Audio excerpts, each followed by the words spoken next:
Words from our leaders shape the nation.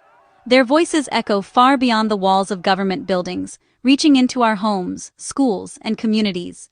When the president speaks, the tone is set for public conversation and national character. The language and attitude displayed at the highest levels ripple outward, influencing how we treat one another in daily life. Respectful communication isn't about agreement, it's about listening, speaking with consideration, and valuing others, even in disagreement. It's about recognizing the humanity in every voice and making space for different perspectives. Leaders must engage with questions and criticism with dignity, fostering trust and open dialogue, the foundation of democracy. When leaders respond thoughtfully, they show that every citizen matters. When leaders model respect, they encourage it in others, creating a healthier environment for all. Their example sets the standard for how we interact in our own communities. The way leaders speak sends a message to our children and society. Kindness and decency matter, even at the highest levels. Young people learn from what they see and hear, shaping the next generation's values.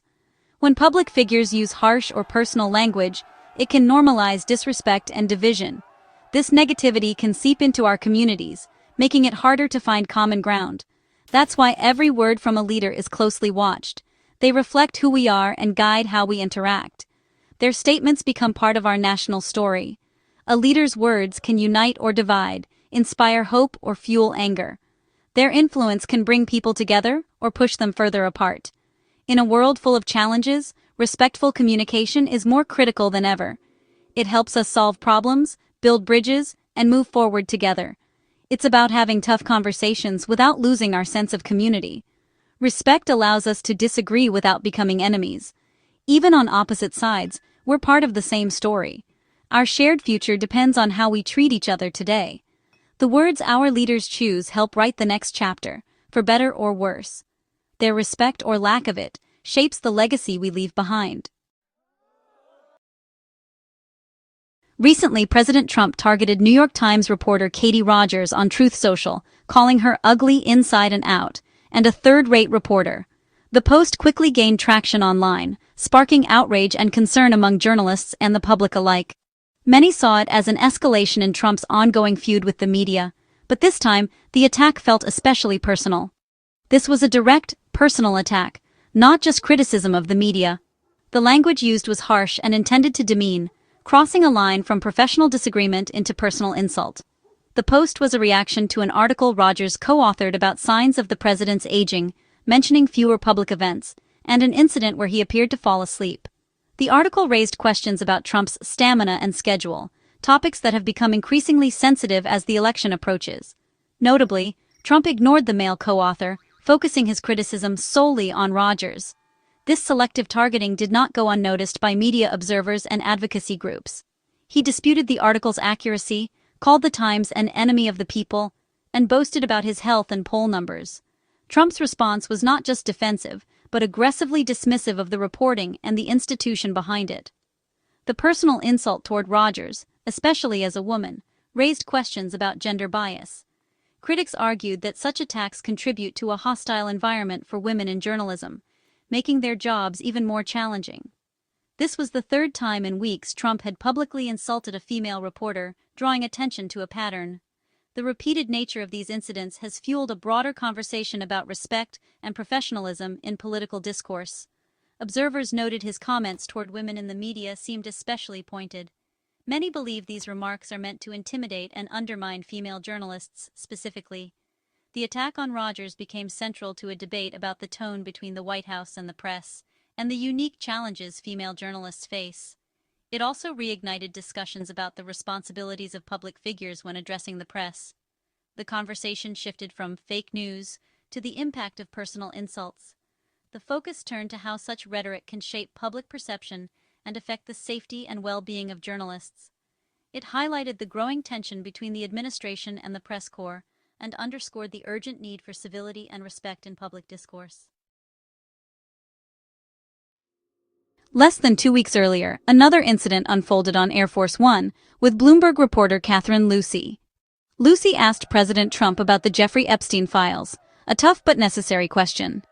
Trump's response: "Quiet, piggy." The insult was abrupt, personal, and widely seen as sexist, aiming to silence rather than answer. Other journalists witnessed the exchange, which quickly made headlines. The president's dismissal wasn't just of Lucy, but of a legitimate public concern. This was part of a pattern of tense interactions with female reporters. Bloomberg News defended Lucy, emphasizing the vital role of journalists in holding power accountable. The quiet piggy comment became a flashpoint in the debate over civility and respect for the press. The Epstein case was of major public interest, and Lucy was doing her job. The president's reaction sent a message about how tough questions would be received. The incident underscored the challenges journalists face in seeking answers from those in power. It fueled ongoing concerns about the treatment of women in the media. Just before the Lucy incident, ABC's Mary Bruce faced a similar confrontation in the Oval Office. The atmosphere was tense, with reporters gathered to press the president on a range of urgent issues. Bruce, known for her direct style, was determined to get answers on matters of public concern. Bruce asked about the murder of journalist Jamal Khashoggi and the Epstein files, serious, relevant topics that had dominated headlines and sparked international debate. Her questions reflected the public's demand for accountability and transparency from those in power. President Trump responded, "It's not the question I mind, it's your attitude," then called her a terrible reporter and a terrible person. His words were sharp, and the exchange quickly became heated, drawing the attention of everyone in the room. He also insulted her employer, ABC, and accused her of trying to embarrass the Saudi crown prince. The president's remarks seemed designed to deflect from the substance of Bruce's questions, and to put her on the defensive. The Oval Office, a symbol of American power, is usually a place of decorum, making the president's language especially striking. Such outbursts are rare in this historic setting, where tradition calls for mutual respect between the press and the presidency. Trump's comments shifted focus from the issues to a personal attack, derailing the line of questioning. The moment became less about policy and more about the clash between the president and the press. ABC did not immediately respond, but the event was widely covered as another example of personal attacks on journalists. Newsrooms across the country debated the implications for press freedom and the tone of public discourse. The criticism of Bruce's attitude was seen as an attempt to intimidate and discredit her. Many journalists and advocates saw it as part of a broader pattern of undermining the credibility of the press. This confrontation was the first in a trio of recent incidents, highlighting a combative stance toward female reporters. It raised questions about gender dynamics and the unique challenges faced by women in the press corps. The spectacle overshadowed the important questions at hand. Instead of answers, the public witnessed a power struggle that played out on live television. It set a precedent for future interactions. The tone established in this moment would echo in subsequent press briefings, shaping the relationship between the White House and the media. The pattern of personal attacks became impossible to ignore, signaling a new era of tension and scrutiny for journalists covering the highest office in the land. The White House defended President Trump's remarks, framing his blunt language as authenticity, not disrespect. Press Secretary Caroline Leavitt said Trump is frank and open, a quality his supporters value. The administration argued his insults are self-defense against a hostile, biased media. This narrative has been central to Trump's political brand, fighting back against fake news. Another spokesperson, Abigail Jackson, denied gender played a role, attributing the comments to Trump's lack of political correctness and public distrust of the media. The White House sees the president's language as a political tool, not a problem. By defending his remarks, they reinforce his image as a fighter unafraid to offend the establishment. This strategy rallies supporters and dismisses criticism as partisan attacks. The administration's stance is clear. Trump's style is intentional and central to his appeal. The debate over presidential conduct and respect continues. News organizations responded forcefully to the president's personal attacks. The New York Times defended Katie Rogers, stating that name-calling doesn't change the facts and reaffirming their commitment to covering the administration. Bloomberg News stood by Catherine Lucy, emphasizing the essential role of journalists in a free society. These statements sent a clear message. Reporters would not be intimidated or silenced. Strong institutional support is vital for journalists facing public attacks from powerful figures. The unified response underscored the principle that a free press must seek and report the truth without fear. The line between legitimate criticism and personal attack was firmly drawn.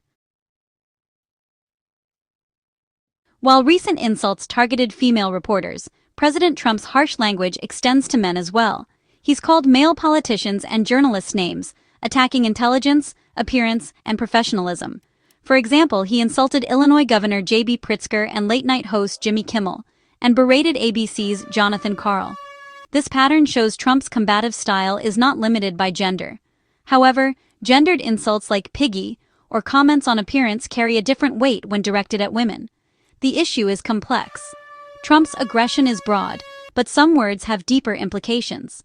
Recognizing the broader pattern is important for context. Still, the specific language used with women raises unique concerns. Public reaction is sharply divided. Supporters praise Trump's directness, seeing him as a champion against a biased media. They view his bluntness as honesty, not disrespect, and believe the media is unfairly critical. Critics, however, argue the president should model civility and respect, not personal attacks. They worry his language lowers standards for public debate and creates a toxic environment. Critics see personal insults as bullying and an abuse of power, not legitimate criticism. They argue targeting individual journalists is an attempt to intimidate and silence the press. For them, the issue is about maintaining decency and respect essential for democracy. At the core of this debate is the fundamental value of a free press.